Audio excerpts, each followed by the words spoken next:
dans l'épisode précédent. Poussé dans la cuve au sans-supplice par son père, Daniel a perdu son visage, sa mémoire et son identité. Recueilli par le professeur Schmidt-Shannon, il vit en retrait dans le phare de la petite île d'Ertésim.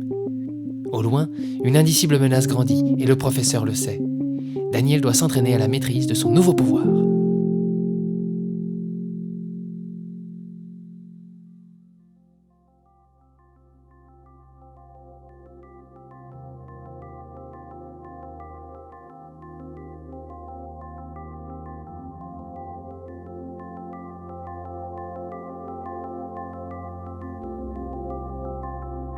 Un ciel laiteux surplombait la petite île grise de toute sa fadeur ce matin-là.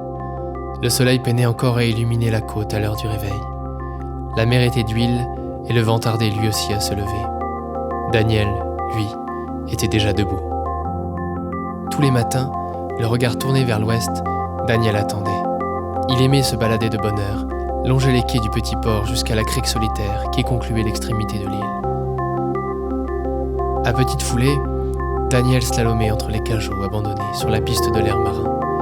Le grincement des chalutiers dans leur sommeil et le chant de la brise dans leur gréement l'escortaient d'un ton rassurant. Les mains dans les poches, sa face de chrome tutoyant le front de mer, Daniel songeait aux apprentissages du professeur, à tous ses pouvoirs qu'il maîtrisait à peine. Dépassant la jetée, il quitta le port et poursuivit sa course tranquille sur le sentier menant au bout d'Ertésim. Sur ce petit bout de calme au milieu de l'océan, Daniel s'ennuyait. La vie au phare n'était guère palpitante, et un prochain retour en ville n'avait pas l'air d'être dans les projets de Schmidt-Shannon. Plus que jamais, l'avenir paraissait bien incertain aux yeux de l'homme sans visage. Enfin, il était arrivé à la pointe de l'île, une petite plage en croissant de lune, jonchée de déchets et souillée par la rouille. Au loin, une vaste ceinture d'épaves barrait l'horizon. Daniel descendit sur la grève désolée pour s'asseoir au bord de l'eau. Il se mit alors à répéter les exercices enseignés par le professeur. Calme et concentration. C'était là, selon Schmidt-Shannon, que résidait la maîtrise de son nouveau pouvoir. Il focalisa son attention sur une vieille boîte de conserve rongée par le sel. La soulever sans la toucher, tel était son objectif. Le professeur avait dit que ce serait simple. Il se trompait. Combien de temps Daniel s'obstina sur la conserve rouillée ? Nul ne saurait le dire. La seule chose certaine, c'est qu'elle ne s'était pas libérée d'un millimètre du sable terne. Les autres déchets métalliques de la plage n'offrirent pas plus de prise aux efforts de Daniel. Découragé, il s'adossa au reste d'un vieux réfrigérateur et se remit lentement à scruter l'horizon. Son regard s'arrêta sur une épave, une des plus lointaines, une des plus imposantes. Elle avait bougé. À l'instant même où Daniel se concentra sur le défunt navire, sa coque crevée fut agitée par un violent soubresaut. Un pétrolier gigantesque s'éleva au-dessus des flots crépitants. Daniel réalisa que son seul regard avait animé l'épave. En un instant, elle se tenait déjà haut, suspendue dans les airs par une force invisible. Comme pour s'en saisir, Daniel fit un geste en avant, et la carcasse fut projetée au loin, à une vitesse inouïe. Il l'avait envoyée fendre l'horizon, en un regard, sans même le vouloir. Où l'épave s'arrêterait-elle ? Sur quel innocent viendrait-elle s'écraser ? Daniel ne pouvait pas rester sans intervenir. Il fallait l'arrêter.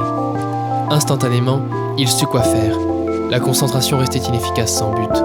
Avec un objectif clair, Daniel sentit qu'il pouvait littéralement soulever des montagnes. D'un bond, il grimpa sur le frigo rouillé et s'éleva dans les airs. À cheval sur son improbable monture, Daniel se lança à la poursuite de l'épave volante.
navire amorçait déjà sa descente lorsque Daniel arriva enfin sur son pont défraîchi.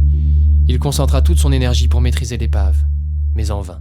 Il continuait à piquer inexorablement vers les flots, sans que Daniel, désemparé, ne parvienne à le redresser. Soudain, une phrase du professeur lui revint en tête. « Souviens-toi, Daniel, que la vue du rouge annule tous tes pouvoirs. Tu ne dois en aucun cas rester exposé à l'influence de cette couleur néfaste. » Malgré la rouille, malgré le sel, la peinture du pont était toujours aussi vive, un rouge flamboyant. L'épave chut sans que rien ne puisse l'arrêter. Le vieux navire acheva son dernier voyage dans un impact effroyable. La carcasse se brisa en deux et disparut dans les entrailles de la mer. Que pouvait faire Daniel, l'homme à la tête de métal, sinon couler à son tour? Il sombra à pic, sans espoir de retour. Sa silhouette s'estompa rapidement dans le tumulte silencieux des profondeurs. Daniel avait-il jamais existé ?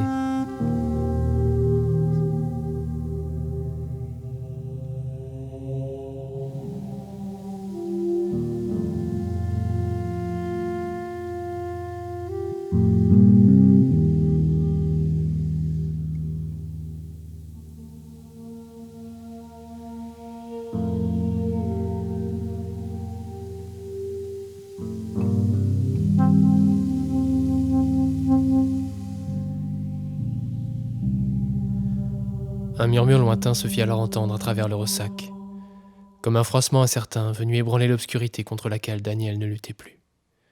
Un éclat argenté déchira l'ombre qui l'entourait. À demi conscient, il aperçut deux formes luisantes nager vers lui, deux vagues silhouettes se frayant un chemin à travers le remous pour l'atteindre. Deux serpents de mercure qui entamaient une étrange danse.